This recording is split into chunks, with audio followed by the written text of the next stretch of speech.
સૌથી પહેલા તો જે કોઈ પરિવારોએ પોતાના પરિવારજન ગુમાવ્યા છે એમને મારી સહાનુભૂતિ કોંગ્રેસ પક્ષ વતી અને અંગત રીતે દર્શાવું છું. મૃતક આત્માઓની ચીર શાંતિ માટે ઈશ્વરને પ્રાર્થના કરું છું. ખૂબ બહોળા વિસ્તારમાં અતિવૃષ્ટિથી પ્રભાવિત લોકો થયા છે.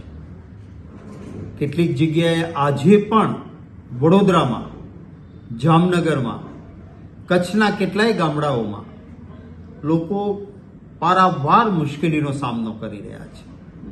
અને વડોદરા જેવા શહેરમાં કે જામનગર જેવામાં પણ બીજા માળ ઉપર ને ઉપર લોકો ચડ્યા છે.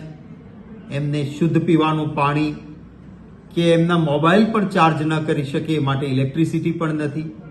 પેરિશેબલ ગુડ્સ કહીએ કે દૂધ જેવી વસ્તુઓ છે, નાના બાળકો હોય એની જરૂરિયાતો છે, એ ત્યાં પહોંચી નથી શક્યો. આ કોઈ રાજકારણ કરવાનો સમય નથી અને રાજકીય આક્ષેપોમાં હું પડવા પણ નથી માંગતો, પરંતુ તંત્રએ તત્પરતા વધારે દાખવવાની તો ચોક્કસ જરૂર છે. આજે અમે અત્યારે જ અમારા કોંગ્રેસ પક્ષના આગેવાનો સાથે મિટિંગ કરી છે. મારે આભાર માનવો છે કોંગ્રેસ પક્ષના એ કાર્યકર્તાઓ અને નેતાઓનો કે પોતાના ઘરમાં પાણી હોય તો પણ અન્યને મદદ કરવા માટે બહાર નીકળીને જે પોતાનાથી બની શકે તે કોંગ્રેસના કાર્યકર્તાઓએ મદદ કરી છે અને આ માનવતાનું કામ કરવાનું છે. અને હજી પણ હું વિનંતી કરું છું કે જ્યાં જ્યાં જરૂરિયાત છે ત્યાં કોંગ્રેસના કાર્યકર્તાઓ મદદરૂપ બને. આજે અત્યારે જ અમારી આ મિટિંગમાં અમે નક્કી કર્યું છે કે દરેક તાલુકા કક્ષાએ તાલુકા કોંગ્રેસ સમિતિના પ્રમુખશ્રીઓ અને આગેવાનો પણ જે ગામો સંપર્ક વિહોણા થયા છે ત્યાં પણ પહોંચવાનો પ્રયત્ન કરે. જે ગામડાના લોકોનો અવાજ કલેક્ટર, મામલતદાર કે સરકાર સુધી નથી પહોંચી શકતો એમનો અવાજ કોંગ્રેસના કાર્યકર્તાઓ અને નેતાઓ બને. તંત્રને પણ વિનંતી છે કે માનવતાના ધોરણે જે પણ મદદ થાય તે કરવાની થાય છે. સુરેન્દ્રનગર જિલ્લો હોય, રાજકોટ શહેર હોય, દક્ષિણ ગુજરાત હોય, કચ્છ હોય કે મધ્ય ગુજરાત હોય, બહોળા વિસ્તારમાં અસર થઈ છે. એનડીઆરએફની ટીમ સરકાર જરૂર પડે તો વધુ બોલાવે. મને સુરેન્દ્રનગર જિલ્લાના જે ગામે એક ટ્રેક્ટર ઊંધું પડવાના, ટ્રોલી પાણીમાં તણાવવાના કારણે મૃત્યુ થયા છે ત્યાંથી લોકોએ કહ્યું આજે અમારા જિલ્લા કોંગ્રેસ સમિતિના પ્રમુખશ્રી, તાલુકા પંચાયતના અમારા સભ્ય સ્થાનિક ગામના છે એના સાથે પણ વાત થઈ. જિલ્લા કોંગ્રેસ પ્રમુખ ટીમ સાથે એ ગામે જઈ રહ્યા છે.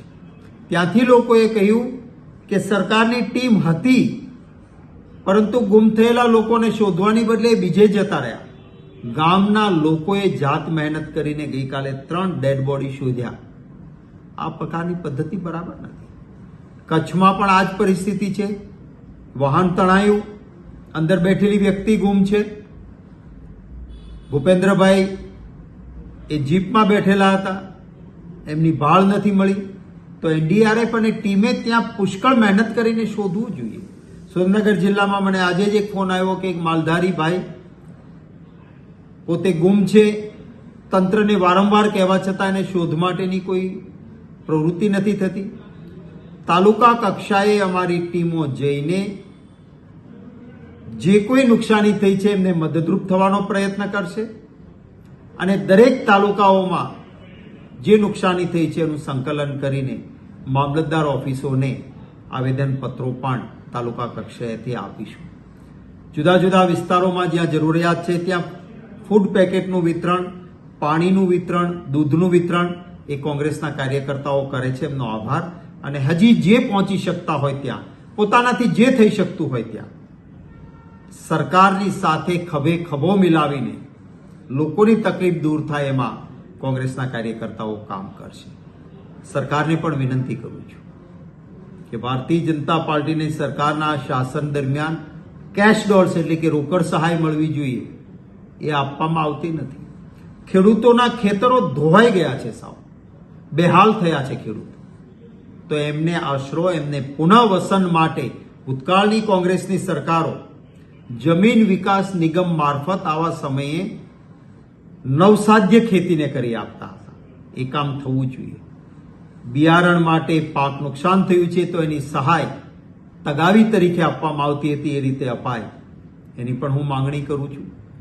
જ્યાં જ્યાં જરૂર પડે તંત્રને અમને કહેશે તો અમારા કાર્યકર્તાઓ સામે ચાલીને સ્વખર્ચે સરકારી તંત્રને પણ મદદરૂપ થશે, કારણ કે લોકોની તકલીફ દૂર થાય એ જ આખરી અમારું ધ્યેય છે. આજની અમારી મિટિંગમાં કોંગ્રેસના આગેવાનો જે ઉપસ્થિત રહ્યા હતા એ અસરગ્રસ્ત વિસ્તારોમાં અમારી ટીમો જવાની છે અને લોકોને મદદરૂપ થવા માટેનો પ્રયત્ન કરવાના છે.